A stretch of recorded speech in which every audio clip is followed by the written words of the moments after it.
Hello दोस्तों, स्वागत है आपका हमारे चैनल यूपी एग्जाम क्विज़र में। दोस्तों आज की वीडियो में हम 20 मार्च से संबंधित उत्तर प्रदेश के सभी एग्जाम्स के लिए मोस्ट इंपॉर्टेंट करंट अफेयर के क्वेश्चंस को डिस्कस करेंगे और हर एक क्वेश्चन से रिलेटेड आपको फैक्ट भी बताएंगे। और वीडियो के अंत में हम आपसे एक क्वेश्चन भी पूछेंगे जिसका जवाब आपको कमेंट बॉक्स में देना है। और अगर आपको इसकी PDF डाउनलोड करनी है तो इसकी PDF आप हमारे टेलीग्राम ग्रुप से डाउनलोड कर सकते हैं। टेलीग्राम ग्रुप की लिंक आपको वीडियो के डिस्क्रिप्शन में मिल जाएगी। तो चलिए शुरू करते हैं। आज का सेशन शुरू करने से पहले हम कल के क्वेश्चंस का रिवीजन करेंगे। कल का पहला क्वेश्चन है, हाल ही में कहां पर निर्मित स्वदेशी तोप धनुष का परीक्षण पूरा हो चुका है? इसका जो करेक्ट आंसर है वो है ऑप्शन नंबर बी, अयोध्या निर्माणी कानपुर में। अगला क्वेश्चन है, वाराणसी के खिड़किया घाट को अब किस नाम से जाना जाएगा? तो वाराणसी के खिड़किया घाट को अब नमो घाट के नाम से जाना जाएगा। और दोस्तों उत्तर प्रदेश करंट अफेयर की लास्ट 1 ईयर की आपको PDF डाउनलोड करनी है तो इसकी लिंक आपको वीडियो के डिस्क्रिप्शन में मिल जाएगी, वहां से आप इस PDF को डाउनलोड कर सकते हैं।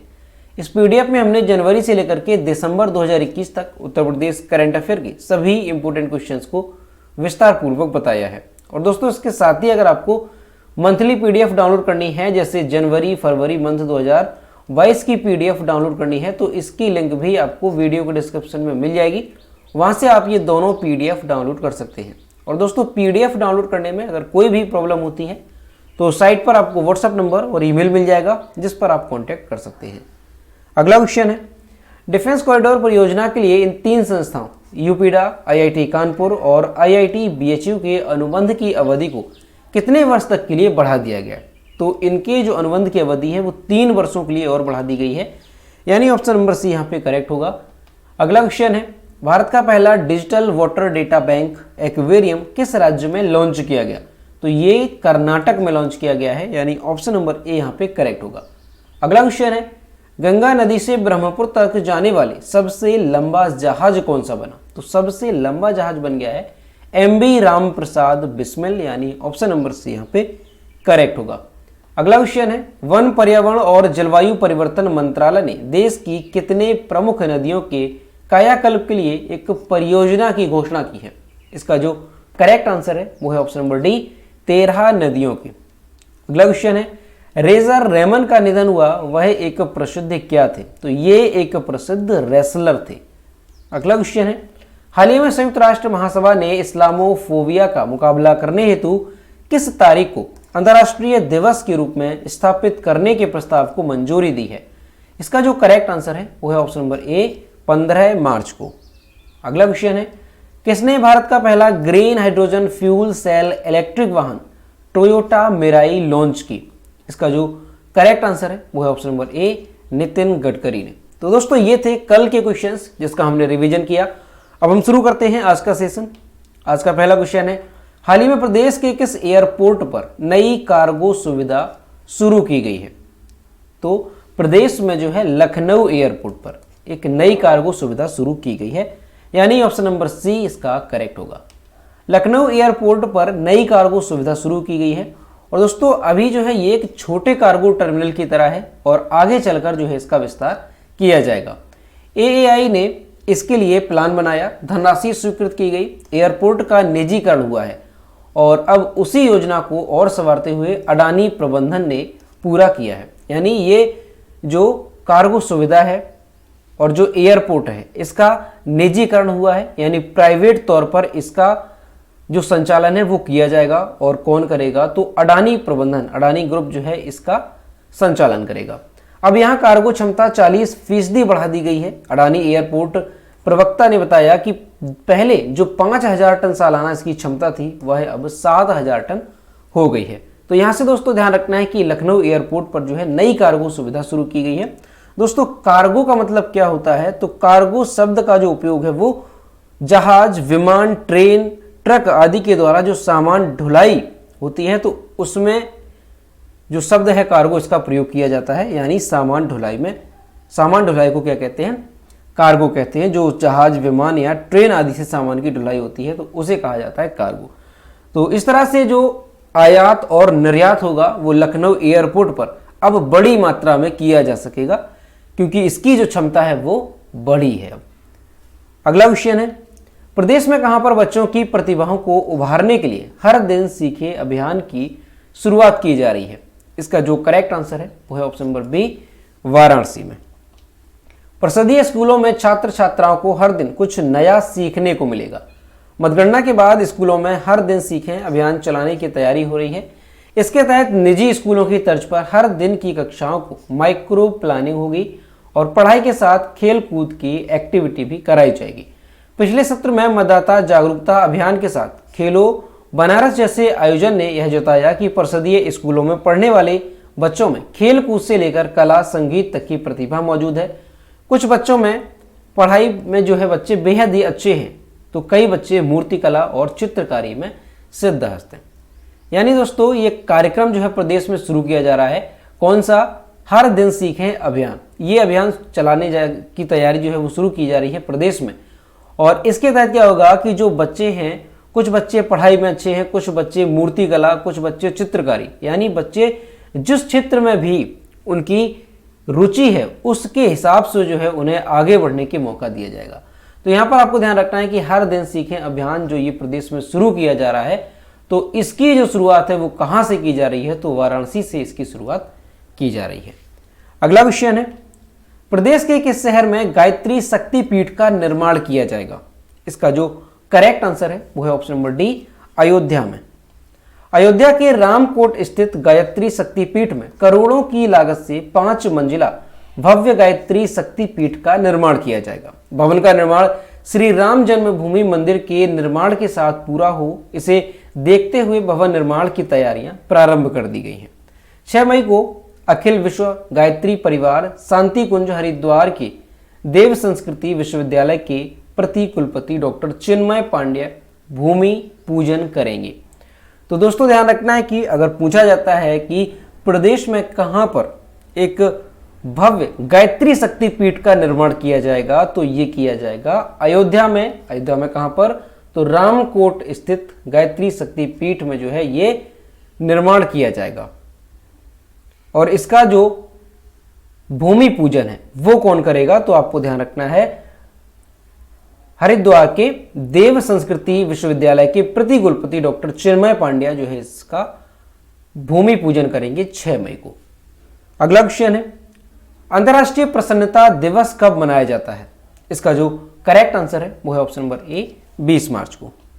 दुनिया भर में हर साल 20 मार्च को अंतर्राष्ट्रीय प्रसन्नता दिवस मनाया जाता है, यानी इंटरनेशनल डे ऑफ हैप्पीनेस मनाया जाता है। दोस्तों ये जो दिवस है ये सबसे पहले शुरू कब किया गया था, तो संयुक्त राष्ट्र ने इस दिन को शुरू किया था 2013 में। लेकिन इसके लिए अगर प्रस्ताव देखा जाए कि कब पारित किया गया था, तो 12 जुलाई 2012 को इसका प्रस्ताव पारित किया गया था। संकल्प की शुरुआत भूटान ने की थी, जिसने राष्ट्रीय खुशी के महत्व पर प्रकाश डाला। दोस्तों 2022 की अगर बात की जाए कि थीम क्या रही, तो ध्यान रखना है शांत रहो, समझदार रहो और दयालु रहो, यानी keep calm, stay wise and be kind. ये 2022 की थीम रही हैप्पीनेस डे की। तो अच्छे से ध्यान रखना है कि हर साल वर्ल्ड हैप्पीनेस यानी इंटरनेशनल डे ऑफ हैप्पीनेस जो ये कब मनाया जाता है, तो ये मनाया जाता है 20 मार्च को। अगला क्वेश्चन है, फिडे शतरंज ओलंपियाड 2022 की मेजबानी कौन सा देश करेगा?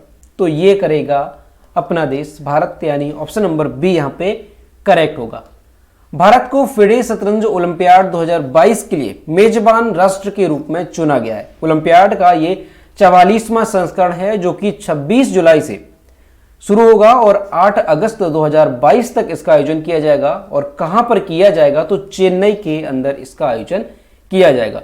दोस्तों ये क्वेश्चन मोस्ट इंपॉर्टेंट है, क्यों है? क्योंकि 1927 में अपनी स्थापना के बाद से ये पहली बार है जब भारत फिडे शतरंज ओलंपियाड की मेजबानी करेगा, यानी पहली बार जो है फिडे शतरंज ओलंपियाड की मेजबानी कर रहा है भारत। तो इस वजह से ये मोस्ट इंपॉर्टेंट है, ध्यान रखना है। और दोस्तों इसके साथ ही आपको ये भी ध्यान रखना है कि ये जो कार्यक्रम है वैसे तो ये मूल रूप से रूस में आयोजित होने वाला था। इसका जो आयोजन है 2022 का ये रूस में आयोजित होने वाला था, लेकिन यूक्रेन के आक्रमण के बाद फिडे वहां से हट गया है और अब जो इसका आयोजन है वो भारत में किया जाएगा। यह स्थल मध्य चेन्नई से 60 किलोमीटर दक्षिण में Sheraton Mahabalipuram resort and convention centre द्वारा 4 पॉइंट्स होगा। यह ममल्लापुरम में स्थित है जो भारत के प्रसिद्ध पर्यटन स्थलों में से एक है और 7वीं और 8वीं शताब्दी के हिंदू स्मारकों की यूनेस्को की विश्व धरोहर स्थल है जहां पर इसका आयोजन किया जाएगा।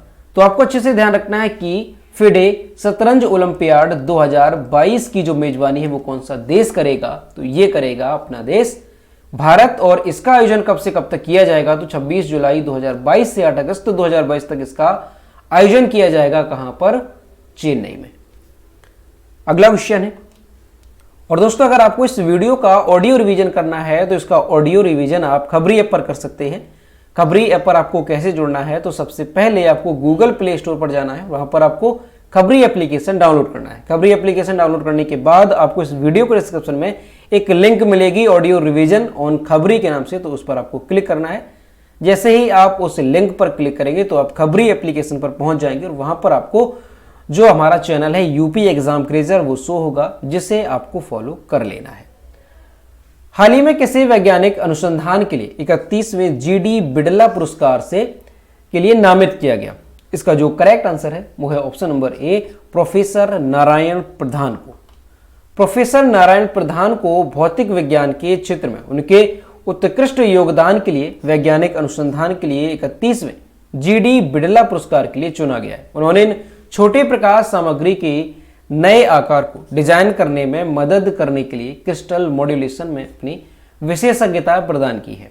1991 में स्थापित यह पुरस्कार 50 वर्ष से कम आयु के प्रख्यात भारतीय वैज्ञानिकों को विज्ञान की किसी भी शाखा में उनके मूल और उत्कृष्ट योगदान के लिए मान्यता देता है और इस पुरस्कार में 5 लाख रुपए का नगद पुरस्कार दिया जाता है।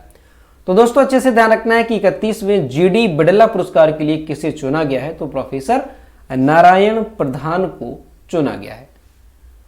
और ये जो पुरस्कार है ये किस क्षेत्र में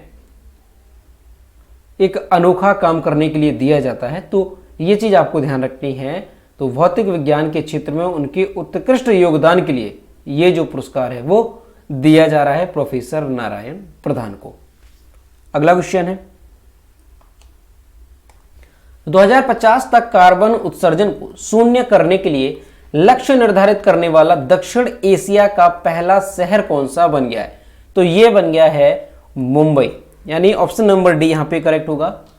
महाराष्ट्र का जो मुंबई शहर है वो 2050 तक कार्बन उत्सर्जन को शून्य करने के लिए अपने विस्तृत ढांचे की घोषणा की और ऐसा लक्ष्य निर्धारित करने वाला ये दक्षिण एशिया का पहला शहर बन गया है।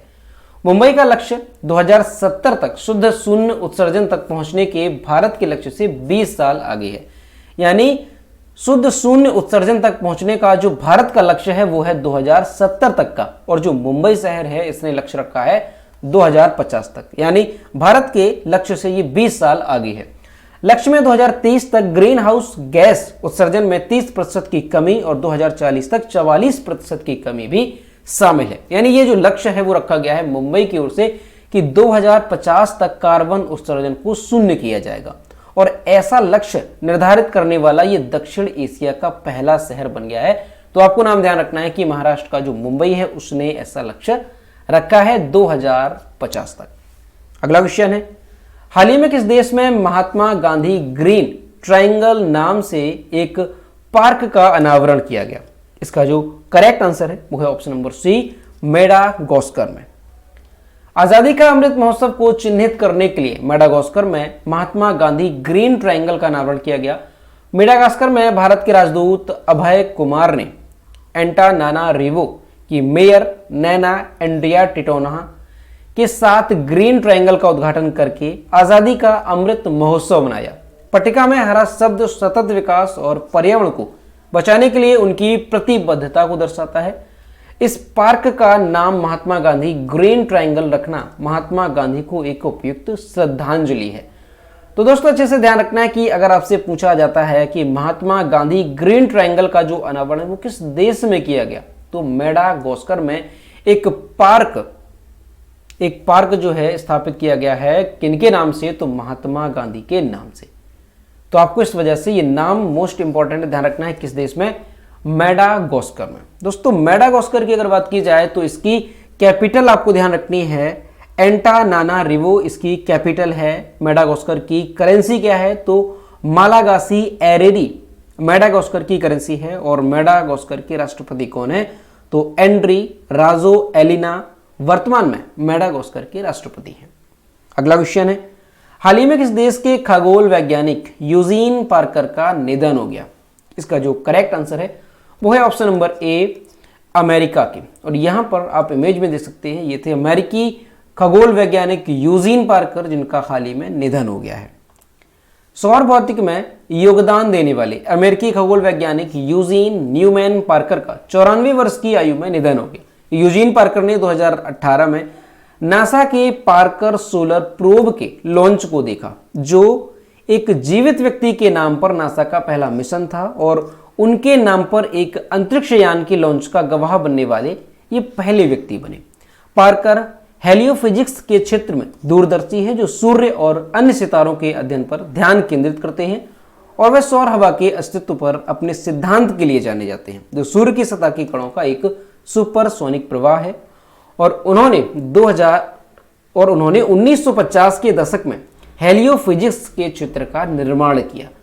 तो दोस्तों अमेरिका के ये एक प्रतिष्ठित खगोल वैज्ञानिक थे, तो इनका नाम ध्यान रखना है यूजीन न्यूमैन पार्कर। इनका 94 साल की उम्र में निधन हो गया है। अगला क्वेश्चन है, वर्ल्ड स्लीप डे 2022 कब मनाया गया? इसका जो करेक्ट आंसर है वो है ऑप्शन नंबर बी, 18 मार्च को। विश्व नींद दिवस यानी वर्ल्ड स्लीप डे हर साल मार्च विश्व के पहले शुक्रवार को गुणवत्ता नींद के महत्व को उजागर करने के लिए मनाया जाता है, और इस वर्ष यह 18 मार्च को है। दोस्तों यहां पर ध्यान रखना है कि वर्ल्ड स्लीप डे ये कब मनाया जाता है, तो हर साल मार्च विश्व से पहले शुक्रवार को ये मनाया जाता है, और इस साल यानी 2022 में अगर देखा जाए तो ये 18 मार्च को मनाया गया।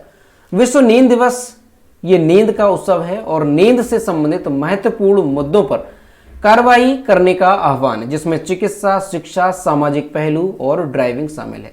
इस साल की थीम क्या रही, तो ध्यान रखना है quality sleep, sound mind, happy world. इस साल वर्ल्ड स्लीप डे की थीम रही, जो दिमाग और शरीर पर नींद के प्रभाव के बारे में जागरूकता बढ़ाने के लिए।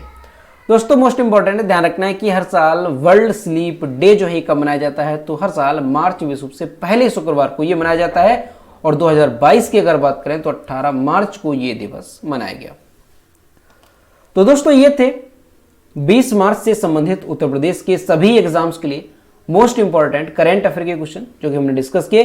और हम देखते हैं कल के वीडियो को क्वेश्चन जो हमने आपसे पूछा था। तो ये है कल के वीडियो को क्वेश्चन जो हमने आपसे पूछा था, ऑस्कर में नामांकित होने वाली भारत की पहली डॉक्यूमेंट्री वृत्त चित्र फिल्म कौन सी बनी? तो ये बनी है राइटिंग विद फायर, जो कि उत्तर प्रदेश के चित्रकूट से प्रकाशित एक अखबार है खबर लहरिया, उस पर आधारित है। और ये ऑस्कर में नामांकित होने वाली भारत की पहली डॉक्यूमेंट्री फिल्म बनी है राइटिंग विद फायर। और इसका जो आंसर है वो लगभग सभी स्टूडेंट्स ने सही दिया। और मैं आपसे हर रोज कहता हूं कि जो भी क्वेश्चन आपसे पूछा जाए तो सभी लोग क्वेश्चन का आंसर जरूर किया करो, क्योंकि कुछ लोग क्वेश्चन का आंसर रेगुलर करते हैं, लेकिन सभी को क्वेश्चन का आंसर रेगुलर करना है। अब देखते हैं आज का क्वेश्चन। तो ये है आज का क्वेश्चन, हाल ही में मिस वर्ल्ड 2021 का खिताब किसने जीता? ऑप्शन नंबर ए है टोनी एल्सिंग, बी है कैरोलिना बिलावस्का, सी है सेनी और डी है मनसा। तो इसका जो भी करेक्ट आंसर है वो आपको कमेंट बॉक्स में बताना है। तो दोस्तों अगर आपको आज का वीडियो पसंद आया हो तो वीडियो को लाइक करें, अपने दोस्तों के साथ शेयर करें, और अगर अभी तक हमारे चैनल पर नए हैं तो चैनल को सब्सक्राइब करना ना भूलें। साथ ही बेल आइकन को भी प्रेस करें ताकि टाइम टू टाइम नोटिफिकेशन आप तक पहुंचता रहे। तो मिलते हैं नेक्स्ट वीडियो में। Thank you.